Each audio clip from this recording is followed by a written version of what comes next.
Keraland présente Karo Coco Park, votre parc de loisirs et de détente. Jardin créole, toboggan géant, activités aquatiques et terrestres vous apporteront à la fois sensations, adrénaline et décontraction. Régalez-vous dans son restaurant, le Coco Blue, ou dans l'un de ses snacks. Partagez des émotions fortes dans la zone de jeu Coco Game, où Escape Game, réalité virtuelle et maison de la peur vous offre un 3 en 1. Fêtez vos meilleurs événements avec Karo Coco Recept dans nos espaces privés lounge.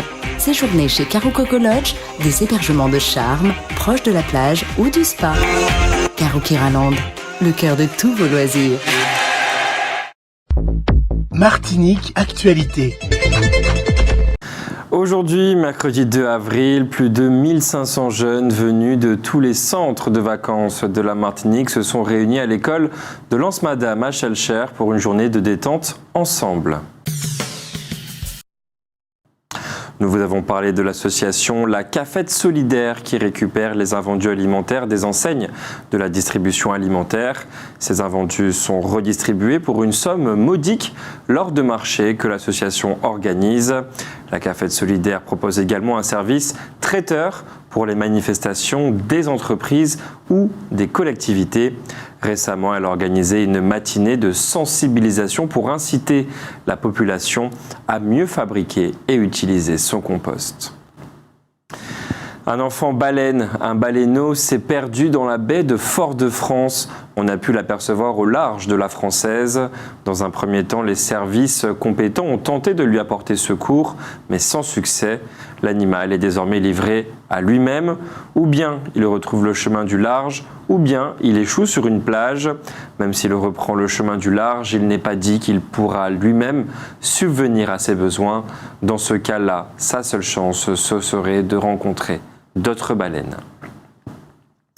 Demain, jeudi 13 avril, à partir de 18h, à l'hôtel de ville de Sainte-Luce va se tenir une réunion sur le thème « La gestion des déchets sur Sainte-Luce, parlons-en » en présence du président du SMTVD, Belfort Birota, et de représentants de la communauté de l'Espace Sud.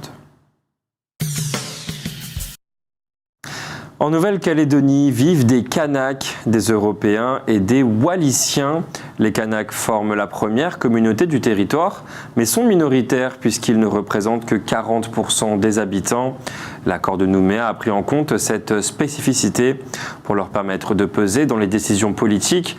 Le corps électoral pour les élections provinciales et les référendums d'autodétermination a été figé en 1998.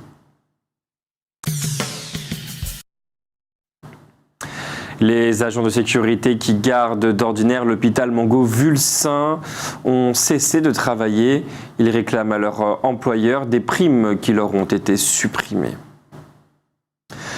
Comme nous vous l'avions annoncé, plus de 200 passionnés de moto Harley-Davidson venus de tout l'archipel guadeloupéen et de Martinique ont parcouru la Basse-Terre pendant le week-end de Pâques. Ce soir, l'équipe du club franciscain va être opposée aux Golden Lions de Saint-Joseph pour la finale de la Coupe Vive. L'équipe du François a été vainqueur aux 3 dernières rencontres qui les ont opposés. Interviewé à propos de ce match, l'entraîneur du Golden Lions s'est expliqué en faisant référence aux courses de chevaux, des propos qu'il a été difficile de comprendre. Il faut souhaiter qu'il soit plus clair quand il s'adresse à ses joueurs. Les obsèques de Jean-Paul Montenot, dit Aya, décédé dans sa 63e année, ont eu lieu aujourd'hui, mercredi 12 avril, à 16h, à l'église paroissiale du Marin.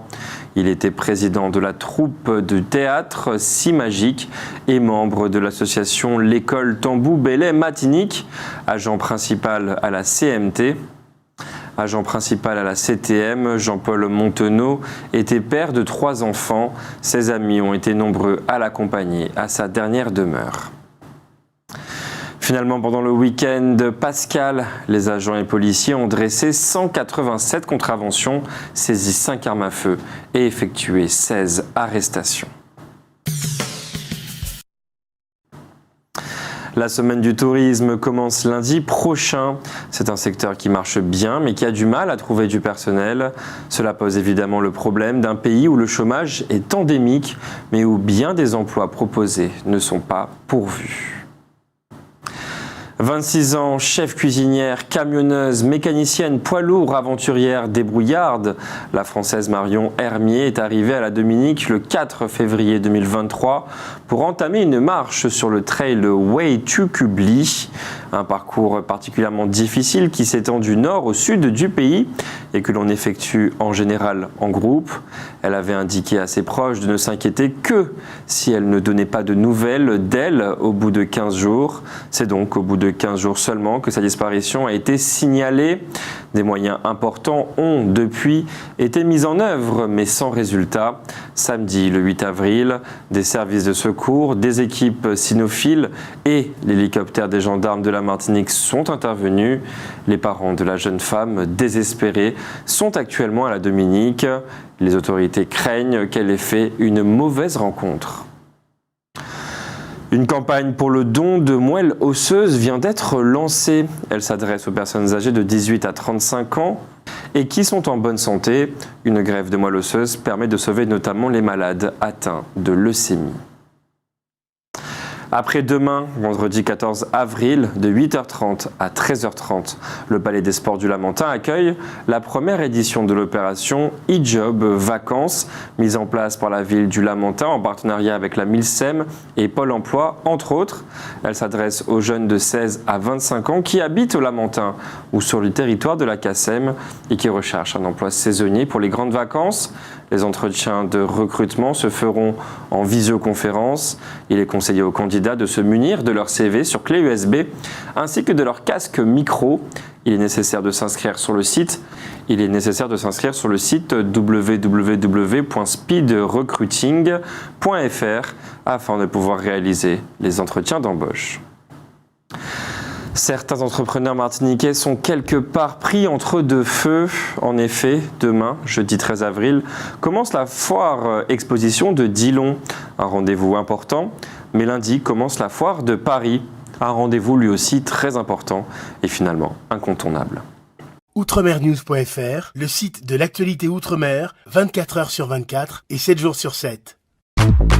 Retrouvez la chaîne Outremer News sur YouTube.